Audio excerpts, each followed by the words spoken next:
नमस्कार, स्वागत है आपका। आप देख रहे हैं प्राइम टीवी और मैं कीर्ति लेकर हाजिर हूं हमारा खास कार्यक्रम आज का इतिहास। इतिहास से अच्छा कोई दूसरा शिक्षक नहीं होता। इतिहास सिर्फ अपने में घटनाओं को नहीं समेटे होता, बल्कि इन घटनाओं से आप बहुत कुछ सीखते भी हैं। इसी कड़ी में जानेंगे आज यानी 22 मई को देश दुनिया में क्या कुछ हुआ था, कौन सी बड़ी घटनाएं घटी थी। आज के दिन जानेंगे खास व्यक्तियों के बारे में और बात करेंगे उनकी जो दुनिया से इस दिन विदा होकर चले गए। जिसमें सबसे पहले हम बात करेंगे आज मनाए जाने वाले दिवस के बारे में। क्या आपको पता है कि आज पूरे विश्व में विश्व जैव विविधता दिवस मनाया जाता है? तो चलिए जानते हैं इस दिन के महत्व के बारे में। विश्व जैव विविधता दिवस प्रतिवर्ष संपूर्ण विश्व में 22 मई को मनाया जाता है। यह एक अंतर्राष्ट्रीय पर्व है। इसे संयुक्त राष्ट्र संघ ने प्रारंभ किया था। जैव विविधता सभी जीवों एवं पारिस्थितिकी तंत्रों की विभिन्नता एवं असमानता को कहा जाता है। 1992 में ब्राजील के रियो डी जेनेरियो में हुए जैव विविधता सम्मेलन के अनुसार जैव विविधता की परिभाषा बताई गई है। धरातलीय, महासागरीय एवं अन्य जलीय पारिस्थितिकीय तंत्रों में उपस्थित अथवा उससे संबंधित तंत्रों में पाए जाने वाले जीवों के बीच विभिन्नता जैव विविधता है। जीवन में जैव विविधता का काफी महत्व है। हमें एक ऐसे पर्यावरण का निर्माण करना है जो जैव विविधता में समृद्ध, टिकाऊ और आर्थिक गतिविधियों के लिए अवसर प्रदान कर सके। जैव विविधता के कमी होने से प्राकृतिक आपदा जैसे बाढ़, सूखा और तूफान आदि आने का खतरा और अधिक बढ़ जाता है। अतः हमारे लिए जैव विविधता का संरक्षण बहुत जरूरी है। लाखों विशिष्ट जैविक और कई प्रजातियों के रूप में पृथ्वी पर जीवन उपस्थित है और हमारा जीवन प्रकृति का अनुपम उपहार है। अतः पेड़ पौधे, अनेक प्रकार के जीव जंतु, मिट्टी, हवा, पानी, महासागर, पठार, समुद्र, नदियां, इन सभी प्रकृति की देन का हमें संरक्षण करना चाहिए, क्योंकि यही हमारे अस्तित्व एवं विकास के लिए काम आती है। प्राकृतिक एवं पर्यावरण संतुलन बनाए रखने में जैव विविधता का महत्व देखते हुए ही जैव विविधता दिवस को अंतर्राष्ट्रीय दिवस के रूप में मनाने का निर्णय लिया गया था। नैरोबी में 29 दिसंबर 1992 को हुए जैव विविधता सम्मेलन में यह निर्णय लिया गया था, किंतु कई देशों द्वारा व्यवहारिक कठिनाइयां जाहिर करने के कारण इस दिन को 29 मई की बजाय 22 मई को मनाने का निर्णय लिया गया था। इसमें विशेष तौर पर वनों की सुरक्षा, संस्कृति, जीवन की कला, शिल्प, संगीत, वस्त्र, भोजन, औषधीय पौधों का महत्व आदि को प्रदर्शित करके जैव विविधता के महत्व एवं उसके न होने पर होने वाले खतरों के बारे में जागरूक करना है। जैव विविधता का संरक्षण और उसका टिकाऊ उपयोग पारिस्थितिक रूप से टिकाऊ विकास के लिए महत्वपूर्ण है। विभिन्न प्रकार के जीवों की अपनी अलग अलग भूमिका है, जो प्रकृति को संतुलित रखने तथा हमारे जीवन की मूलभूत आवश्यकताओं को पूर्ण करने तथा सतत विकास के लिए संसाधन प्रदान करने में अपना योगदान करती है। जैव विविधता का वाणिज्यिक महत्व भोजन, औषधियां, ईंधन, औद्योगिक कच्चा माल, रेशम, चमड़ा, ऊन आदि से हमें सब लगभग परिचित है। इसके पारिस्थितिकी महत्व के रूप में खाद्य श्रृंखला, मृदा की उर्वरता को बनाए रखना, जैविक रूप से सड़ी गली चीजों का निपटान, भू संरक्षण को रोकने, रेगिस्तान का प्रसार रोकने, प्राकृतिक सौंदर्य को बढ़ाने एवं पारिस्थितिकी संतुलन बनाए रखने के रूप में देखा जा सकता है। और इसके अलावा जैव विविधता का सामाजिक, नैतिक तथा अन्य प्रत्यक्ष एवं अप्रत्यक्ष महत्व है, जो हमारे लिए बेहद महत्वपूर्ण है। अभी हमने जाना जैव विविधता दिवस के बारे में और अब हम बात करेंगे जयपुर की पूर्व महारानी राजमाता गायत्री देवी के बारे में। खूबसूरती ऐसी कि जिसे देखते ही हर कोई उनका कायल हो जाए और सादगी ऐसी कि हर कोई उन्हें लाजवाब कहे। ऐसी ही खूबसूरत महिला थी जयपुर की पूर्व महारानी राजमाता गायत्री देवी, जिनका जन्म आज ही के दिन हुआ था। तो चलिए जानते हैं राजमाता गायत्री देवी के बारे में।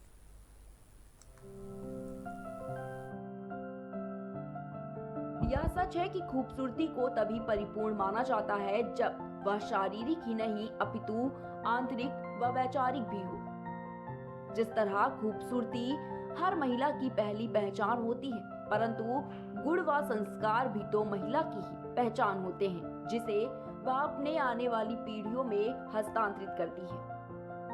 खूबसूरती व्यर्थ होती है अगर खूबसूरत महिला योग्य व गुणवान ना हो।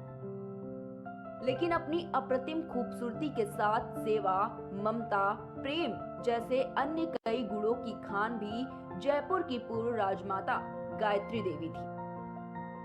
पूर्व राजमाता गायत्री देवी का जन्म कूच बिहार के पूर्व महाराजा जितेंद्र नारायण भूप बहादुर के परिवार में 23 मई 1919 में हुआ था। 5 भाई बहनों में उनका नंबर चौथा था। इस राजकुमारी का बचपन बेहद ही ठाट बाट में बीता। महारानी की शिक्षा शांति निकेतन और स्विट्जरलैंड में हुई थी। बचपन से ही महारानी गायत्री देवी प्रतिभावान बालिका थी, जिनके हर शौक लड़कों की तरह थे। जो काम लड़के कर सकते हैं वह मैं क्यों नहीं। इस तरह के ऊर्जावान विचारों की समर्थक गायत्री देवी ने दुनिया की परवाह किए बगैर अपने हर शौक को पूरा किया। उन्हें इस बात की फिक्र नहीं थी कि दुनिया वाले क्या कहेंगे। वो वही करती जो वो करना चाहती थी। अब तक रंग बिरंगी पेंटिंगों व फिल्मों में दिखाई देने वाली खूबसूरत राजकुमारियों की तरह ही गायत्री देवी भी खूबसूरती की मिसाल थी। फिल्म जुबैदा के समान राजकुमारी को घुड़सवारी, पोलो आदि का शौक था। वह खुलेपन की समर्थक थी। गायत्री देवी वो सौभाग्यशाली महिला थी जिसे प्रसिद्ध वोग मैगजीन ने दुनिया की 10 खूबसूरत महिलाओं की सूची में शुमार किया था। विचारों के खुलेपन के समर्थक महारानी ने जब देखा कि जयपुर की बालिकाएं व महिलाएं आज भी पर्दा प्रथा की आड़ में शिक्षा से वंचित रहकर अपने जीवन को बर्बाद कर रही हैं, तो उन्हें इस बात का बहुत दुख हुआ और महारानी ने इसका विरोध भी किया। बालिकाओं की शिक्षा के लिए 1943 में जयपुर में पहला पब्लिक स्कूल महारानी गायत्री देवी पब्लिक स्कूल प्रारंभ करने का श्रेय भी महारानी गायत्री देवी को ही जाता है। राजमहलों में शानो शौकत का जीवन बसर करने वाली महारानी गायत्री देवी से आम जन की पीड़ा कभी छुपी नहीं थी। लड़कों की तरह बहादुर व खुले विचारधारा की समर्थक गायत्री देवी ने तत्कालीन सक्रिय राजनीति में भी बढ़ चढ़कर हिस्सा लिया। सन 1962 में गायत्री देवी स्वर्गीय राजगोपालाचारी की पार्टी स्वतंत्र पार्टी की राष्ट्र अध्यक्ष बनी। इसके बाद 1962, 1967 व 1971 के चुनावों में गायत्री देवी जयपुर संसदीय क्षेत्र में स्वतंत्र पार्टी के टिकट पर लोकसभा की सदस्य चुनी गई। जनता के बीच महारानी गायत्री देवी का वर्चस्व इतना अधिक था कि सन 1962 में जनता की प्रिय महारानी गायत्री देवी ने अपने प्रतिद्वंद्वित्व को लगभग 3.5 लाख वोटों के अंतर से हराकर एक रिकॉर्ड कायम किया, जिसके कारण गायत्री देवी का नाम Guinness book of world record में शामिल किया गया। इंदिरा गांधी द्वारा लगाए गए आपातकाल के दिनों में कोफे-पोसा एक्ट के अंतर्गत दोषी पाए जाने पर गायत्री देवी ने अपने जीवन के कुछ माह तिहाड़ जेल में भी बिताए थे। कहते हैं सुख के बाद दुख आता ही है। उसी तरह शानो शौकत का एक अच्छा दौर बीत जाने के बाद महारानी गायत्री देवी के जीवन में एक के बाद एक करके दुख ने दस्तक देनी शुरू कर दी। सन 1970 में सवाई मानसिंह द्वितीय इस दुनिया को अलविदा कह अपनी इस खूबसूरत महारानी को अकेला कर गए। महाराजा के निधन के बाद तो जैसे दुख और अकेलापन ही महारानी के सच्चे साथी बन गए। महारानी के जीने की आस अब उनका पुत्रवधू और पोते थे। लेकिन जब गायत्री देवी की बहू राजकुमारी प्रिया अपने पति को छोड़कर व बेटों को लेकर थाईलैंड चली गई, तब से पत्नी और बेटों के दूर चले जाने के गम में महारानी के इकलौते पुत्र जगत सिंह ने भी खुशियों से किनारा कर लिया और खुद को शराब में डुबो दिया। तब से महारानी और भी दुखी रहने लगी थी। इसके बाद पति की मौत के सदमे में उभरी जयपुर की पूर्व राजमाता महारानी गायत्री देवी को सन 1977 में अपने इकलौते पुत्र प्रिंस जगत सिंह की मौत ने इतना बड़ा झटका दिया कि इस सदमे से वो पूरी तरह से टूट गई और उन्होंने जीने की आस को छोड़कर अकेलेपन व आंसुओं को अपना नया साथी बना लिया। पूर्व राजमाता गायत्री देवी के साथ जैसे एक युग का अंत हो गया और दफन हो गए राजा महाराजाओं के जीवन के कई राज। व अनसुलझे रहस्य जिनकी गुत्थियां अब इतिहास की किताबों में अंकित हो जाएंगी। आज भले ही पूर्व राजमाता गायत्री देवी हमारे बीच नहीं है, परंतु उनके सराहनीय कार्य सदैव हमारी प्रेरणा बनकर हमारा मार्गदर्शन करते रहेंगे।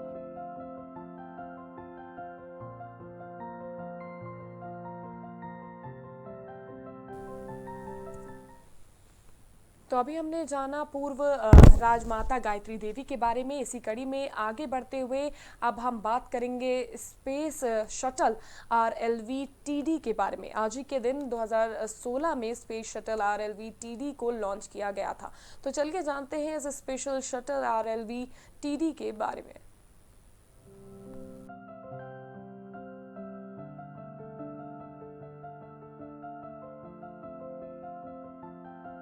भारतीय अंतरिक्ष शोध संस्थान यानी कि इसरो सोमवार को आंध्र प्रदेश के श्रीहरिकोटा स्पेस सेंटर से पूरी तरह से भारत में बने स्पेस शटल RLV-TD को लॉन्च किया। इसे भारत का अपना खुद का स्पेस शटल बताया जा रहा है। अमेरिकी स्पेस शटल जैसा दिखने वाला ये शटल फिलहाल प्रयोग की स्थिति में है और अपने असली साइज से 6 गुना छोटा है।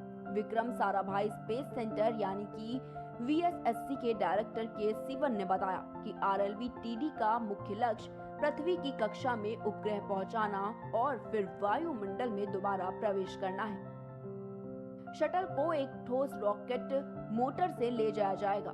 9 मीटर लंबे रॉकेट का वजन 11 टन है। इसरो के एक वरिष्ठ अधिकारी ने कहा, RLV-TD के लॉन्चिंग सुबह करीब 6:30 बजे हुई। अमेरिकी स्पेस शटल की तरह दिखने वाले डबल डेल्टा पंखों वाले यान को एक स्केल मॉडल के रूप में प्रयोग के लिए इस्तेमाल किया जा रहा है। पीएम मोदी ने भी ट्वीट कर वैज्ञानिकों को इसके लिए बधाई दी। पीएम ने कहा, भारत के पहले स्वदेशी अंतरिक्ष शटल RLV-TD की लॉन्चिंग हमारे वैज्ञानिकों के मेहनती प्रयासों का परिणाम है। गतिशीलता और समर्पण के साथ जो हमारे वैज्ञानिकों और इसरो ने पिछले कुछ सालों में काम किया है वह असाधारण और बहुत ही प्रेरणादायक है। स्पेस शटल एक रिज्यूएबल लॉन्च व्हीकल है। ऐसा पहली बार हो रहा है जब इसरो एक स्पेसक्राफ्ट लॉन्च कर रहा है जिसमें डेल्टा विंग्स होंगे।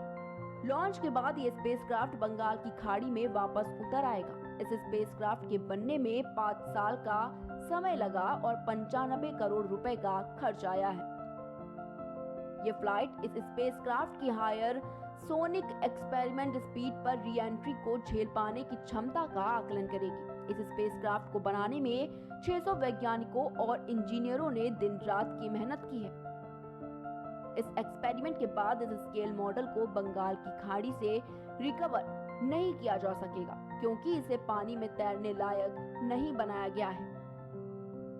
हालांकि इस एक्सपेरिमेंट के दौरान इस बात की पड़ताल की जाएगी कि ये स्पेसक्राफ्ट ध्वनि की गति से 5 गुना तेज गति पर ग्लाइड और नेविगेट करने में सक्षम है या नहीं। इसरो के साइंटिस्ट का मानना है कि वे इस स्पेसक्राफ्ट के लॉन्च और सफल होने के बाद सैटेलाइट्स आदि को स्पेस में लॉन्च करने में होने वाले खर्च को 10 गुना कम कर लिया जाएगा। इसके बाद प्रति किलोग्राम भार पर 2000 अमेरिकी डॉलर का खर्च होगा।